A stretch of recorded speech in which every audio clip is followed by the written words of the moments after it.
All right, well, welcome everyone here to another episode of Grandmaster's Class, where we're going to be doing, a master class here on support. We've got Ronngyu, we've got Neil, and we've got iRaffer, and I don't know if I pointed to the right side of my camera when I did that, but we're going to roll with it either way. And today, we're going to be talking about Ganesh. And I'm actually really happy to have this because after I found out Ganesh was the person we were going to be looking at today, I went to look through the stats.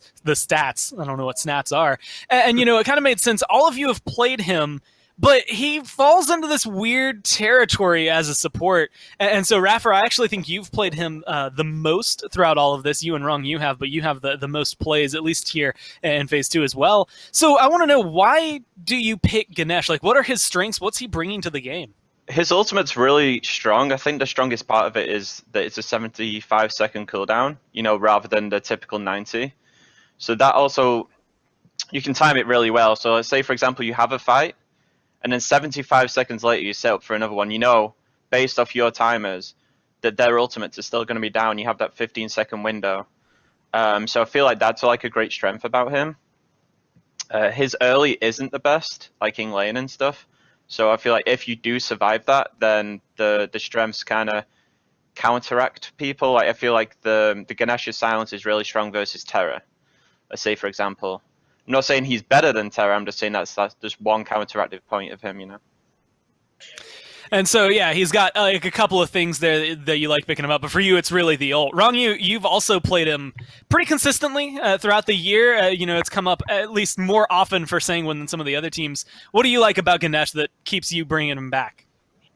I think it's just, I don't know, when we were losing, I think scrims or something, it was like, Ron, you just go Ganesha and all their carries and we're gonna kill them. And it was like a tradition or something. So it was like, if we were losing 1-1, we were just gonna pick Ganesh the third game.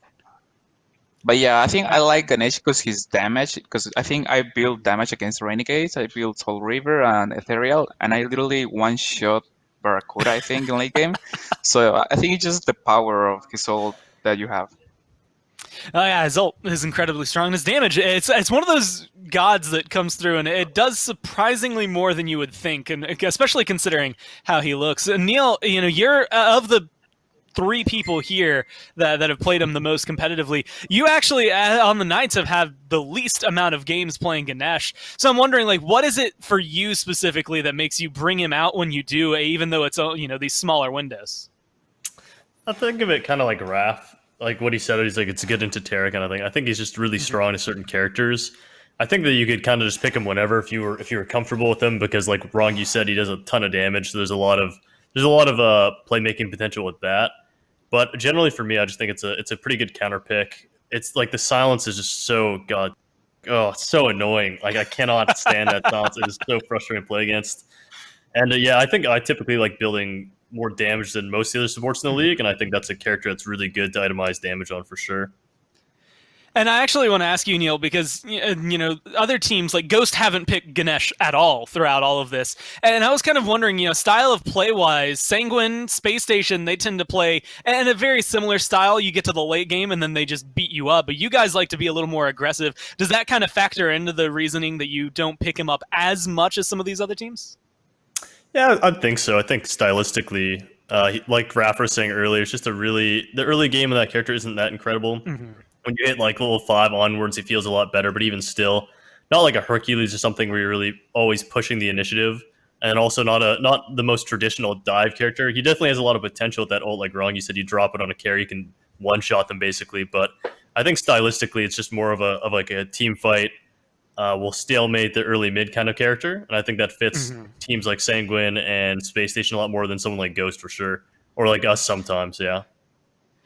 Well, I think he's one of those gods, at least for me, that always has stood out and always brings something to the table. But I think I've said it the most, where Dharmic Pillars might be one of my favorite abilities in the game. And iRaffer, you had just highlighted it, 75-second cooldown, like it's already coming up really fast.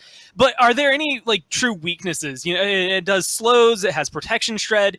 But when you're throwing this ult out, are there moments where you know that it's going to be a great ult, or moments where you know it's going to be a bad ult? Like, how do you know when to use Dharmic Pillars the right way? I mean, on CC, it's it's pretty obvious, you know, it's going to be a big ult. It's going to be absolutely huge, especially if you have damage items. You're going to one-shot someone. Um, but in regards to like battles, sometimes I feel like it's kind of RNG. Sometimes it's just people's pathing, people's movements. Sometimes they just I'd say it's a battle if they only take one tick of it, but if they take at least 2 to 3, it's always a good ult. You know your jungler is going to kill them or a solo laner. But sometimes it just comes to RNG, honestly. I mean, for me personally, maybe I'm just washed. Well, hey, we can find out Ronngyu, like, and your positioning. Like, are there any times where you just like you see the code that comes through, right? You're in the matrix and you know this is going to be a good ult for your Ganesh, or are there just moments where maybe kind of like iRaffer, it's just RNG? Yeah, but I also think if I don't know if their carries are a group and you catch them with Ganesha ult, you pretty much win the fight because your jungler and the solo laner should frag them like 100%. I mean, it depends on the picks too, because if they have Merlin, they can just flash out the ult. So it depends on the picks, and you can catch the carries. You don't need to damage them necessarily, but it's the best. But you can just catch them, and it will be a good ult. And Neil, I guess in the same vein, like for your ults, when you're going out there, you're in the battlefield in the middle of a team fight. Where are you looking to place it? Yeah, most definitely. I think it depends on what team comp you have. Like what Raffer said, like you could see Splice historically pick like Neja and Ganesh, and they would run around at level 5, and you get Neja ulted, you land to Ganesh ulted, and Ganesh knock him, and you're dead. And that can be anybody, right? But traditionally, late game, it's the carries for sure. Like that Prot Shred basically makes everyone do true damage to them. And as long as you're hitting them with a tick late game, you're basically going to force a dash, and they don't have a dash, it's going to hit them twice. And that's just usually enough for your jungler and your soul laner to come in and clean them up. Yeah, so I'd say typically you're looking for the carries, but in some scenarios you can definitely be using it more as a zoning tool to split the fight up, or sometimes just to shred the front line, slow them down, and then get a pick on them. I mean, we've even seen it used sometimes just to shred down objectives, right? So it does maybe play some of that versatility, I think, that comes through. And that's something he kind of needs because, as you guys have mentioned, and Neil, I think you maybe mentioned it the most succinctly, but Ganesh doesn't necessarily bring a lot of hard CC, but he does have this insane silence that is long, I think, to say the least. So for you, Neil, when you're playing as Ganesh, like, does just the silence do enough for you, or does his lacking like other kind of hard CCs, any stuns and things like that, really bring him down? I think the thing that brings him down the most is the cooldown on his one. Like late game, the one doesn't feel super impactful because it's pretty hard to hit carries with it. It's so slow. It is pretty wide, but it's like in the laning phase, it feels like you use it once and then it's not up till the next wave comes. So he feels pretty lackluster in that regard. Like you have essentially your one and your ult for damage, and your one isn't really that confirmable late game on people who you're actually going to deal damage to. Like the silence and the 3 are both incredible CCs. Like knockups are the best CCs in the game. The silence is just so oppressive for frontline and junglers as well, and it's really disruptive. So I think the biggest place that Ganesh lacks really is his one. I think, and like I said, I think it's just mostly the cooldown. I think it's 16 or 18 seconds, so it's just down for so long. It feels like the weakest part of his kit to me.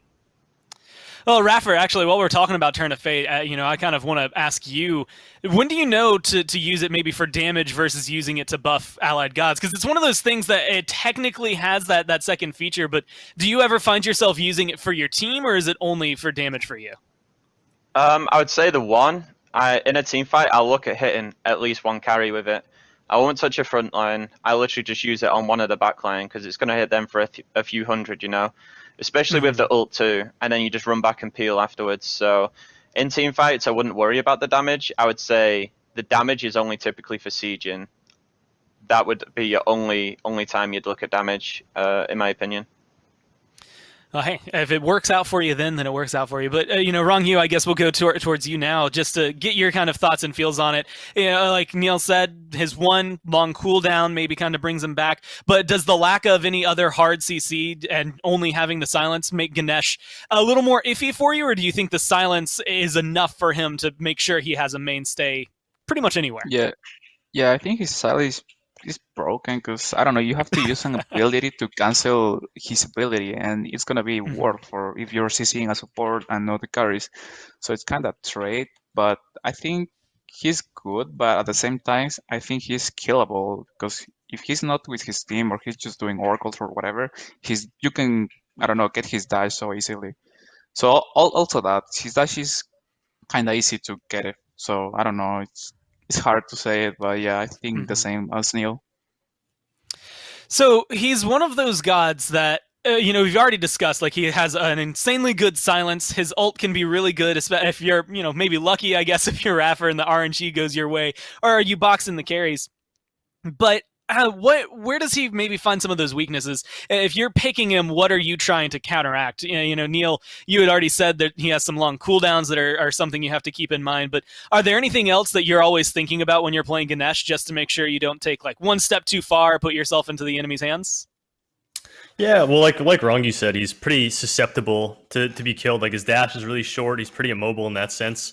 And the big thing too is he doesn't have CC immunity. So characters like Dodgies, like Jing Chen sometimes, like Ares, can give him some trouble sometimes. But you can always buy beads, but at the same time, he feels like a really team oriented character. And so things like shells and frenzies feel good. So you're kind of losing a slot there. So I think that, yeah, some of his shortcomings in that sense too are that he's not very good on his own in any regard, right? He's kind of like a force multiplier. If you're with someone with hard CC, your ult gets a way more value. And kind of like what Raffer said too, like if you're on your own, that ult can be RNG sometimes. Like, it depends on how you think they're going to move and what they think you're going to do as well. Because some players are really good at playing around that ult, and sometimes when you hit level 5 and you drop that ult like in a 2v2 and it doesn't do anything, you're like, this is the worst ult in the game. Like, oh my god, I whiffed it so hard. So yeah, so he definitely has his shortcomings for sure. And Raffer, for you, are they pretty much the same list of things that are faulty for Ganesha, at least where his weaknesses are? Pretty much what everyone else said, yeah. His weaknesses are early game. His strengths come towards like the later stages of the game. Mm-hmm. It can go both ways, honestly. Like, you can have a 2v2, Neil said, your ult will miss, they'll just sit inside the cage and just box you, and it's like, this ult is garbage. And then you'll have a 2v2, and literally they'll both be stood on one of the lines, and you just win just off your ult. It's doing at least 1k damage, you know? Mm-hmm. So that's actually, I guess, the best point. You've all highlighted that his early game is maybe the weakest. So when you lock him in and you're going into play, do you just kind of account for that? Like, are you just prepared for the first maybe 10 minutes of the game to not work out for you, Raffer? Not necessarily. You just have to compensate elsewhere. Say if you're losing, say that would be like a factor. If you're losing pressure in duo, you'd need to at least have pressure in mid, or else it just wouldn't be a viable pick. Or else we would have to account for that and probably just play under towers for 20 to 30 minutes. It would just be a really rough game. Just not worth it, in my opinion. Mm-hmm. And Neil, like, same for you, when you pick in Ganesh and you're trying to counteract that early game weakness, is it all like brought by pressure in mid, or where do you look to kind of make up for that? I think it depends, because against some teams, like against Ghost, if you draft a Ganesh and they have like a Hercules, like Freya lane, for instance, the Freya just gets a free lane or something like that, and then you're sitting on your tower and they're running everywhere, like you're running down every single lane, and you're just a stupid Ganesh and you can't do anything. But against some teams, like someone picks like a Jingwei or something, you get a much more even and safe lane. So, like Raffer said, it just kind of depends on the state of the duo lane and the state of your lanes elsewhere, what kind of pressure you have. Like, sometimes you won't need mid pressure if they've drafted low duo pressure, things like that. So it definitely depends a lot on what you draft and what the enemy drafts. And Ronngyu, are you in the same boat where you recognize you're going to be weak early on? It depends on the pressure you have in lane and maybe your jungler as well to keep you going? Yeah, if you go Ganesh against Radiance or Ghost, you're gonna lose lane 100%. I think you just need, I don't know, just pressure or tell your jungler to gank you or whatever, because I think the same that Ganesha lacks of early game. Mm-hmm. And so, Ronngyu, if you're looking for pressure in your lane, and like we've said, there's maybe the opponents you have to look at, but is there someone that you would like to be your carry, someone beside you as Ganesh to maybe help make up for that early game weakness? I think Rama is the top pick. That I think he outclears everyone. You just need one ability and you're gonna clear all the wave with your ADC, so pretty much Rama. And Raf, are you in the same boat? Like, Rom is one of the top picks that comes through, but are there any other hunters that you maybe see over there that you're like, all right, this is definitely someone I can give to vote and he'll make up for my lack of early game pressure? I guess there's Ulla, but he's kind of fallen out of meta now. Mm-hmm. But yeah, just Rama. Rama's the strongest one to play with. And Neil, you in the same boat? Is anything that you give Zap, or is it just the Rom that you can trust him with when you're locking in the Ganesh? Well, I mean, I always trust him. We'll run it down, It doesn't really matter what pick he is. We'll probably end up dying in lane anyways. But in all seriousness, I think Rama is probably the most mainstay right now, right? Like Ronngyu and Raffer said, they just clear the wave. And if you're not getting shoved to your tower, you're just clearing the wave before them. That kind of emulates pressure. Like, you guys don't really have any kill pressure at all because between you don't have a whole lot of damage. But if you're just clearing waves first, they can't really fight into the minions. So a character like Rama is usually really, really good with Ganesh. It's just because you clear the waves and you sit there and you kind of stalemate.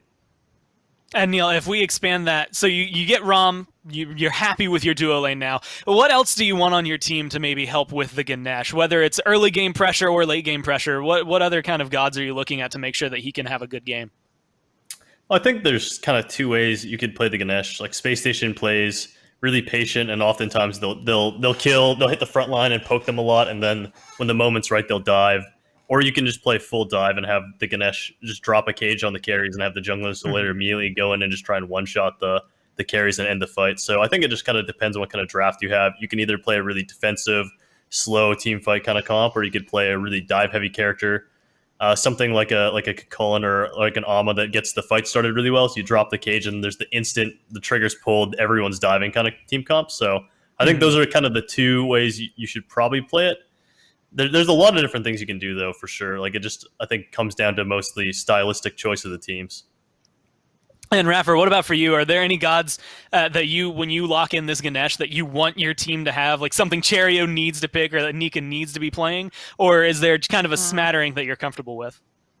Or no, just anything with CC typically is a bonus. But I feel like sometimes we've just picked it randomly too. We just kind of hope that we don't lose lane too hard, and I just rotate even if I lose a bit of farm for it. I say if we are losing the lane, then I'll just rotate early, hope for the best at blue, and try and make their support not rotate there too, because the worst part is both supports rotate to blue at level 4, and Ganesha is just weak at level 4. Like, if he's level 5 and their support's level 5, then it's kind of okay. But that's the perfect world, Typically, you're not going to get 5 because you're just going to get pressured and they all swarm to your blue or all swarm to your red, and it's just an absolute scuffed game. Everything starts to fall apart there. Ronngyu, for you, much. Is there anything that you need on your team when you lock in that Ganesha? Is it just CC, like they've said, or is there a specific god that you're just like, okay, you know what, we're running this, I'm locking in Ganesh? I think Thor is good because you're gonna force, I don't know, maybe beats when they're gonna try to get out of his ult, or they're just gonna flash or use their cooldowns to get out of the cage, their escapes or whatever. And Thor is like a god that's gonna kill them 100% because he's gonna see like where they're landing, where they're escaping. So I think Thor and probably Kukulkan too, because it's like the classic combo. It's Kukulkan ult, Ganesh ult, and you're just gonna frag them. And yeah, pretty much those gods. Anything that helps you frag out is always going to be beneficial. And that kind of brings back to what we were saying earlier. You had actually mentioned that, playing this against, teams like Ghost or Radiance, people who are really aggressive, Ganesh is going to struggle, especially early on. And, it almost can equate to a free lane before he transitions into that late game powerhouse that we get to see. But are there specific gods that you see on the other side, and Ronngyu, we'll start with you, where you see them locked in and you're like, you know what? This just like, I can't play Ganesh here, or you've locked him in and they lock it in and you realize that things are going to go wrong. Like, what counters him? What really takes him down? I think Hercules. I don't know, because you just lose lane like so easily unless you have Ram or something, but you're gonna get frag because I think you get pulled even though if you're silenced or whatever. And other gods like, I don't know, probably Wheeler too, but it's not meta because he's just gonna be like afar from you and he's just gonna stun you, he's just combo you and you're gonna do nothing because you're Ganesh useless. And then also Poseidon, I think, because the only escape that he has, he's gonna get it and you're gonna get cracked. So I don't know, probably those gods. And Paul, what about for you? Are there certain gods that you see either when they are locked in, or I guess after you've locked in a Ganesh, where you just know you're about to have a rough game, whether or not they come through? What helps counter this Ganesh? First off, I wish I was Paul. That guy's a gamer god. Right. Second off, I kind of agree with Ronngyu. Like, the Poseidon for sure. Like, definitely a really scary pick into a Ganesh, just because, like, if you get Kraken, you're just dead to rights. There's just nothing you can do. But at the same time, like, on the other hand, too, Poseidon's kind of weak into Ganesh, so it's kind of a weird matchup, right? You can definitely be the one getting fragged, but at the same time, Poseidon doesn't have a jump or anything, and he has no he has a little bit of movement speed, but if you cage him and he runs through it, he's going to be just slowed, and your team's going to get on him. Yeah, so I think Poseidon is strong to him, but Ganesh, on the other hand, can be good too. But I agree, the Hercules, just things that are oppressive in lane are really hard for Ganesh because things that threaten him when he wants to walk up to the wave to clear or do anything really, like a Hercules pull push is really, really dangerous for him because he has no mobility. Other characters, like displacement too, like Mulan 3 can be kind of annoying for him too if you get pulled against the Mulan support. So I think there's things that displace him or things that lock him down are really powerful, like the Hercules, like the Poseidon. Basically what Ronngyu said. Yeah, and Raffer, you've played him, I think, the most out of everyone here right now competitively. So are there is like the same list of gods, a Hercules, a Mulan, the aggressive warriors over there that maybe slow you down, or are you still willing to pick him into those, even if they might counter your early game? I think Ganesh is still strong versus them too. It's just, it depends how the early game goes. If he can compensate, then Ganesh is actually strong against those gods too. It can work both ways. But I think one like key point to highlight is like Ares and Daji, because their ults force you into beads. So that automatically puts you at a disadvantage compared to the enemy support because they can go Shell, Horrific, Frenzy, whereas you're stuck with a beads, what are you going to do for beads? But still, again, it's playable. It just depends how your team plays, what comps are built, what the enemy comps are as like a full roster, rather than just a Herc support. Because they might have Herc support and Jingwei, then it's not as bad. But if they have Herc support plus an On-Her or a Rama, then yeah, you definitely cannot go Ganesh. So, we've talked a lot, I guess, about the early game and certain things like that, but he is a very, I want to say, support-oriented style. Neil, you had kind of mentioned that you like to build a little more damage than some of the other guys that come through, but both Raffer, you, and Ronngyu have these teams that really do excel at these 5v5 late-game team fights, even if you aren't necessarily getting the pressure you need in the first, let's say, 15 minutes of the game. So, Ronngyu, I'll go to you first. What is it late game that really opens up Ganesh for you and makes him excel in your 5v5s? I think when he's, I don't know, full build and you have like, I don't know, I like the Soul Reaver and the Ethereal because if you cage their carries, they're just gonna die. Or I don't know, like probably Jingwei, if she's just stand up and she start ulting, she's gonna die before ulting or whatever. Or Rama too, you can just wait for him to ult and he's gonna die because you have damage. And I think pretty much when Ganesh is full build, you can one shot and you can peel, you can do whatever you want with Ganesh. And Raffer, since you and your team tend to have a similar style to Sanguine, what is it, late game when you're playing Ganesh that really makes you happy that you have him and you're playing him and just makes him excel compared to some other Guardians? I would say, as Ronngyu said, 2 ticks of that ult on a carry, and you've already done your job of diving. After that, you just peel, and it's an extra added bonus. You literally don't have to do much.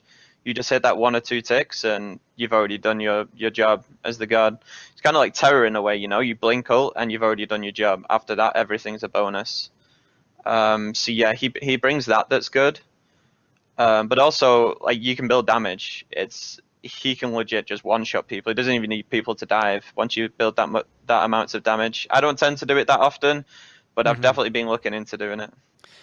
Neil, you had mentioned that you like to build damage, whether or not you're on Ganesh or not. You like to be a little more proactive, I guess, for your team instead of just tanky. So when you're playing Ganesh in the late game, are you looking to just isolate the backline and kind of harass them the way you would if you were someone like a warrior? Or are you still playing it in this very team-oriented fashion to help the rest of the team and maybe, save Zap or something?